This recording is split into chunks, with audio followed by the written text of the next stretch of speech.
Waalaikumsalam warahmatullahi wabarakatuh. Selamat pagi semuanya. Pagi, Bu. Baik, kita untuk memulai pelajaran kita pada hari ini, marilah kita bersama-sama mengucap basmalah. Bismillahirrahmanirrahim. Pertama-tama Ibu akan mengabsen kalian satu-satu dulu. Yang pertama, Kak hadir? Hadir, Bu. Aulia Ulfa hadir, Bu. Norma Anistia Hadir, Bu. Melan Alfa, Bu. Oke, berarti Melan apa ya? Baik, minggu kemarin kan kita sudah membahas tentang meyakini kitab-kitab Allah, mencintai Al-Quran. Yang pertama tadi ada pengertian iman kepada kitab-kitab Allah Subhanahu Wa Taala. Apa kalian ingat pada pembelajaran sebelumnya? Apa itu pengertian iman kepada kitab-kitab Allah Subhanahu Wa Taala? Tidak ingat, Bu. Ya, oke, jadi iman kepada kitab Allah itu bahwa berarti kita mempercayai dan meyakini dengan sepenuh hati bahwa Allah telah menurunkan kitab-kitabnya kepada para rasulnya. Kitab Allah itu terbagi menjadi berapa? 4, Bu. 4, benar. Kita tahu kan 4 kitab yang Allah turunkan itu ada 4. Yang pertama ada kitab apa? Ada, Bu. Tidak tahu, Bu. Jadi yang pertama itu ada kitab Taurat, yang kedua Zabur, yang ketiga Injil, dan yang keempat adalah Al-Quran. Yang pertama kitab Taurat itu diturunkan kepada Nabi. Ada yang tahu? Diturunkan diturunkan kepada Nabi Musa alaihissalam. Dan yang kedua adalah kitab Zabur, diturunkan kepada Nabi Daud alaihissalam. Dan ketiga ada kitab Injil yang diturunkan kepada Nabi Isa alaihissalam. Dan yang keempat kitab Al-Quran yang kita orang Islam yakini itu ada kitab Al-Quran diturunkan kepada Nabi Muhammad SAW. Ibu akan membagi kalian dalam 2 kelompok.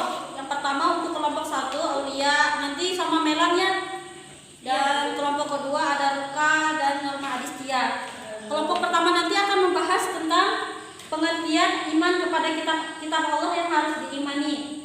Dan yang kedua, untuk kelompok kedua membahas tentang nabi yang menerima kitab-kitab Allah Subhanahu Wa Taala. Baik, Ibu beri waktu kalian 15 menit untuk berdiskusi. Nanti Ibu minta satu orang perwakilan dari kelompoknya untuk mempresentasikan hasil diskusinya ke depan. Baik, kelompok 1 sudah selesai? Sudah, Bu? Sudah, baik. Kita beri waktu untuk kelompok 1 mempresentasikan hasil diskusi kelompoknya. Silakan, Aulia. Pengertian iman kepada kitab-kitab Allah yang harus diimani. Iman kepada kitab Allah Subhanahu wa Ta'ala berarti percaya dan yakin dengan sepenuh hati bahwa Allah Subhanahu wa Ta'ala telah menurunkan kitab-kitabnya kepada para rasulnya. Diturunkannya kitab-kitab Allah ini merupakan anugerah bagi manusia. Manusia dikaruniai akal dan pikiran sehingga dapat mengkaji ilmu pengetahuan yang ada di dalamnya. Kitab-kitab Allah Subhanahu wa Ta'ala tersebut juga dapat memberi jalan keluar terhadap setiap masalah dan kesulitan yang dihadapi oleh manusia. Dengan adanya kitab-kitab Allah Subhanahu wa Ta'ala ini, manusia dapat membedakan mana yang benar dan mana yang salah, mana yang bermanfaat dan mana yang mengandung mudarat.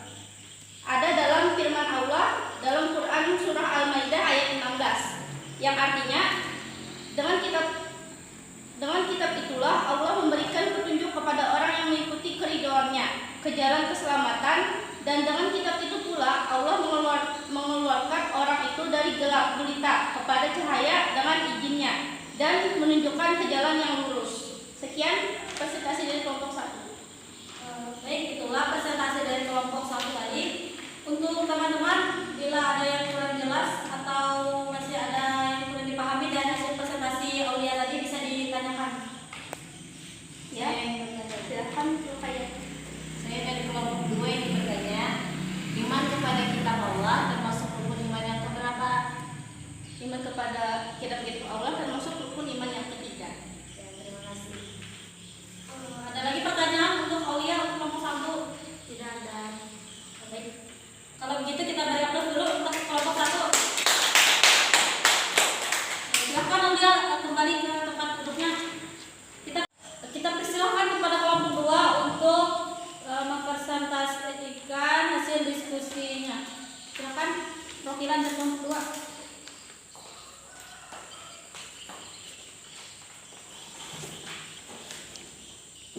Kami dari kelompok 2 akan mempresentasikan hasil diskusi kami yang berjudul Nabi yang menerima kitab-kitab Allah. A. Kitab Taurat yang diturunkan pada abad ke-12 Masehi. Kitab Taurat diwahyukan kepada Nabi Musa pada abad ke-12. Nama Taurat berarti hukum atau syariat. Pada saat itu Nabi Musa diutus oleh Allah untuk berdakwah kepada Bani Israel.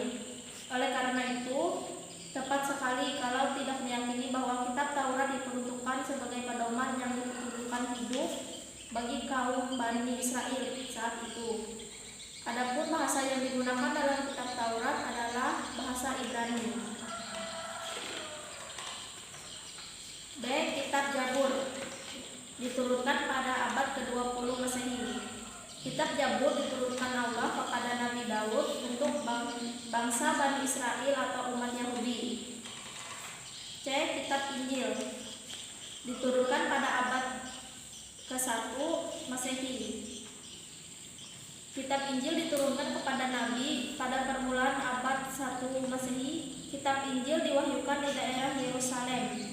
Kitab ini ditulis pada awalnya dengan menggunakan bahasa Suryani. D. Kitab Al-Quran diturunkan pada abad ke-7 Masehi, kurun waktu tahun 611 sampai 632 Masehi. Kitab Al-Quran merupakan kitab yang diturunkan Allah pada Nabi dan Rasul yang terakhir, yaitu Nabi Muhammad.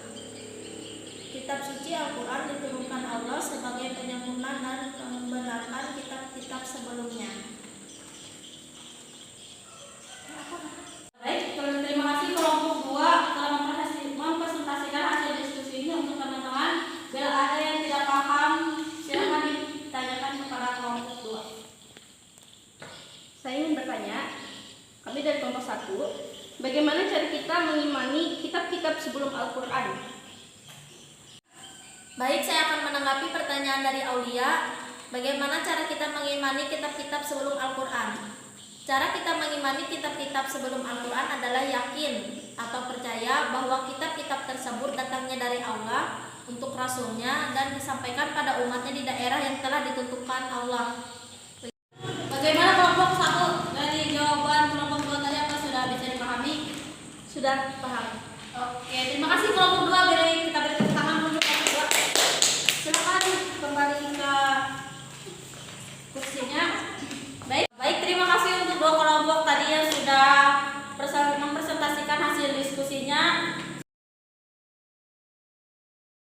Sebelum menutup pembelajaran kita pada hari ini, Ibu akan memberikan kalian tugas tentang bisa dicatat tugas kita untuk minggu depan. Jelaskan perbedaan dan persamaan kitab dan suhuf. Sudah? Sudah, Bu. Oke, itu tugas kita untuk minggu depan. Sekian, Ibu rasa sudah cukup presentasi kita pada hari ini. Wabillahi taufiq wal hidayah. Wassalamualaikum warahmatullahi wabarakatuh. Waalaikumsalam warahmatullahi wabarakatuh. Alasan saya menggunakan metode diskusi ini, saya mengharapkan agar peserta didik dapat bekerja sesama teman, serta menginginkan siswa dapat berpikir logis dan berpandangan luas tentang suatu pokok persoalan. Adapun yang kedua, alasan saya menggunakan metode resitasi atau penugasan ini diharapkan akan merangsang peserta didik untuk melakukan latihan-latihan atau mengulangi materi pelajaran yang baru didapat di sekolah, serta membiasakan diri siswa mengisi waktu luang di luar jam pelajaran. Dan dengan sendirinya, peserta didik telah berusaha memperoleh pemahaman serta pengertian tentang materi pelajaran yang akan datang.